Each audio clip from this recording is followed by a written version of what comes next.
2025โดยรู้สึกดีใจหลายเพราะว่าเขาบ่คิดว่าจะมีแฟนคลับนางงามส่งซื้อรายซื้อเขาเข้าชิงน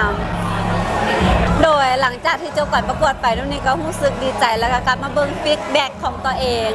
ซึ่งรู้สึกว่ามีทั้งแฟนคลับทางฝั่งลาวเฮาแล้วก็ทางฝั่งเวียดนามฝั่งไทยที่ว่าคนมีฟีดแบ็กที่ดีแล้วก็เชียร์เฮาไปไผก็หวังให้เฮาเข้ารอบ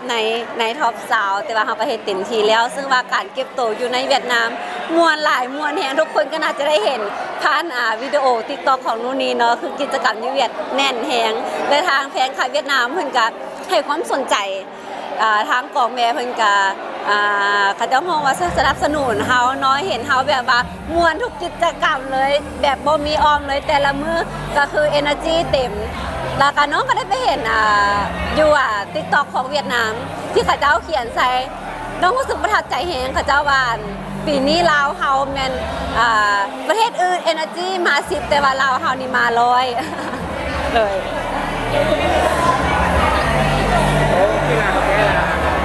เลยเข้าใจ